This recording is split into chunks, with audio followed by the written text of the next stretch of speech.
गोमाजी बाबा आणि कालिया नागदेव यांची कथा. संत गोमाजी बाबांचा तपोमय जीवन प्रवास. श्री गोमाजी बाबा विदर्भाच्या पवित्र भूमीत जन्मलेले एक महान संत. त्यांचं संपूर्ण आयुष्य भक्ती, साधना आणि लोककल्याणासाठी अर्पण झालं होतं.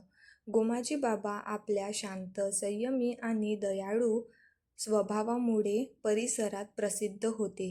ते नदीकाठी असलेल्या एका गुहेत तपश्चर्या करत असत. त्यांच्या साधनेमुळे निसर्ग, प्राणी आणि मानव यांच्यात एक विलक्षण समन्वय निर्माण झाला होता. बाबा जेथे पाय ठेवत तेथे जमिनीला पवित्र लाभे. एक दिवस गावाजवळील काली नदी एक भयंकर कालिया नागदेव प्रकट झाला. तो नाग फार क्रूर होता. नदीजवळ कोणी गेला की तो त्याला विषारी दंश करत असे. त्यामुळे गावकरी भयभीत झाले. कोणीच नदीजवळ जायचं धाडस करत नव्हतं. संकट आणि गोमाजी बाबांची भक्तिशक्ती गावातील संकट दिवसेंदिवस वाढत होती. शेती करणे अशक्य झाले होते. एके दिवशी गावकऱ्यांनी गोमाजी बाबांकडे धाव घेतली. बाबांना साष्टांग नमस्कार करून त्यांनी सर्व हकीकत सांगितली. गोमाजी बाबांनी डोळे बंद करून ध्यान धारणा केली.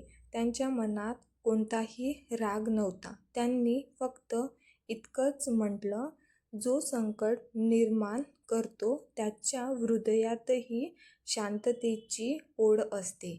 आपण द्वेषाने नव्हे तर प्रेमाने त्यांचं मन जिंकू शकतो.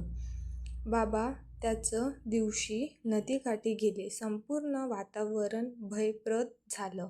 बाबा एका खडकावर बसले. शांतपणे भजन गाऊ लागले. त्यांचा आवाज मधुर, मंत्रमुग्ध करणारा होता.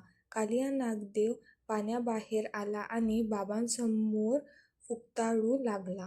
पण बाबा निर्धास्त होते. त्यांनी डोळे उघडले आणि प्रेमाने म्हणाले, हे नागदेव, तू इथून भय निर्माण करत आहेस. ही भूमी शांततेची आहे. तू देखील या शांततेचा भाग होऊ शकतोस. परिवर्तन आणि आशीर्वाद. बाबांच्या प्रेमळ वाणीने कालिया नागदेव थबकला. त्याच्या डोळ्यातील आग मंद झाली. प्रथमच त्याला कोणी राग न करता प्रेमाने बोललं होतं. त्याचं काळं विषारी रूप मृदू झालं. तो बाबांच्या चरणी झुकला. बाबा म्हणाले, तुझ्यात अपार शक्ती आहे, पण ती विनाशासाठी नव्हे तर रक्षणासाठी वापर. त्या क्षणाला एक तेजस्वी प्रकाश पसरला. गावकऱ्यांनी पाहिलं, कालिया नागदेवाने आपलं विष गाळलं आणि पवित्र नागरूप धारण केलं.